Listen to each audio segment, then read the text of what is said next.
Hey, what's going on, good people? Armand Owens here once again with another episode of the Daily Unsung Leader. And today we're going into hack number 28. Hack number 28.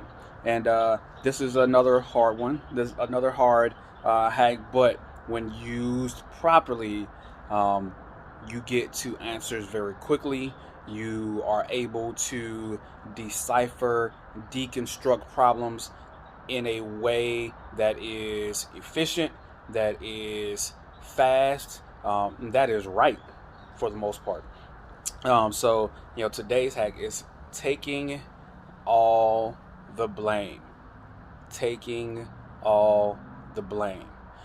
When I first started out as a leader, my first inclination when things went wrong was to wallow in the anger, frustration, of the issue. I can't believe this happened. This is so messed up. How can this have happened? And allowed that emotional state to dictate my actions. And that emotional state would normally lead me to blame. Normally lead me to blame it on, whoever was responsible for taking charge of whatever project, was messed up, or whatever limitation, somebody above me was being perceived from me. I look for areas to blame. I allow my emotional state at that moment to dictate what my next action was. So, in doing that, I got myself so far away from the actual answer. I spent so much time focusing only on the problem and focusing on all of the feelings that I had about what went wrong, that I never put myself in a position to start to figure out what the answer was, to figure out how to solve this deficiency. So once I learned to begin to first, acknowledge that, hey, as the leader, it starts and ends with me, right? So it's all my fault. It is all my fault. And I've applied that strategy to a lot of areas in my life. Not saying I'm solely the one that's responsible, but it's all my fault, because that does a couple of things, right? It does a couple of things. From number one, it reduces the ego connection, to me trying to figure out the problem, right? Because my ego, if I already say, hey, this is my fault, right? If I take ownership of that instance immediately, that cuts off my ego, because now I'm not looking to blame anybody. We've already figured that part out. We've already gotten through the emotional issues surrounding why the problem came into being. No. We're just going to eliminate it, right? It's my fault. It's on me, right? So we get past, trying to point fingers, trying to identify who was at fault and why none of that stuff matters ultimately, because the goal is results. If the goal is to achieve results, then I can't afford to spend time on the problem, or who was at the center, or who was this person who took care of this, who took care of this, and blah blah blah. That blaming gets you nowhere. So at the beginning, at the outset, I start with, this is all my fault. So it reduces, my connection to my ego. And secondly, it allows me to get to start looking for the answer. A lot of times we're so focused on who's to blame, and who's, who is the person, who's the entity, who's the organization, that I can look to blame.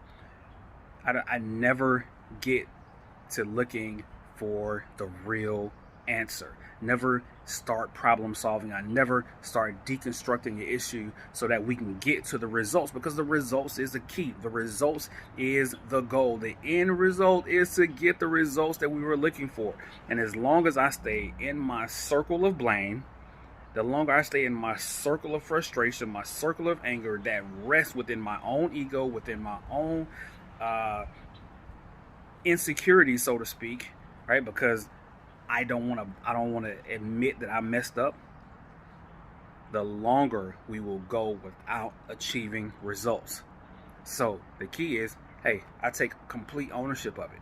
right? Because that cuts off that time frame. I could spend hours, days, months on trying to resolve issues where I never spend time on the answer because I'm so caught up in blaming. I'm so caught up in pointing fingers. If you just take ownership of it yourself, say, look, it's my problem, it's my fault, I messed that up. Hey, everybody else on the team, all right, so now let's look for answers. How do we correct this going forward? This is my fault, got it, I own it, it's on me.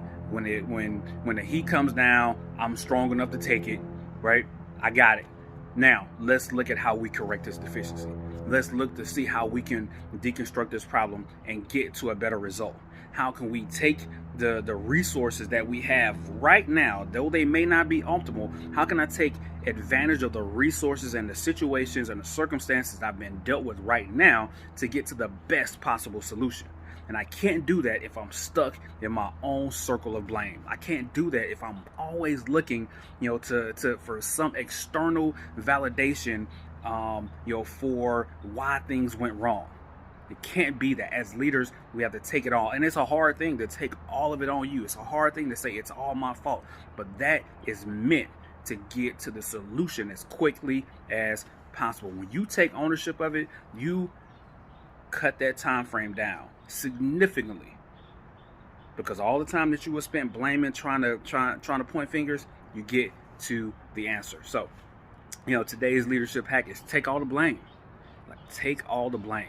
Like I said, it's a hard one.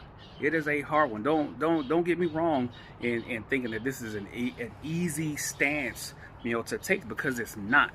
Right, because there are some circumstances, there's some punitive measures that can be taken against you, with achieving that position. But if the goal is to be a leader that seeks to create an environment for those people that you have the privilege of leading to be better than you, to grow to their full potential, that's what you have to start doing. You have to start taking it on yourself, and not in a stressful, in a way that burdens you, but in a way that frees you, in a way that, all right, I'm past the part of the circumstance where I'm going to spend worrying about the problem. Now I'm going to spend all of my time focusing on the solution. This is not meant to be a burden that you have just put on your shoulders and add more stress to yourself. No, it's meant as a way, right, to free up the space, the creative space, to determine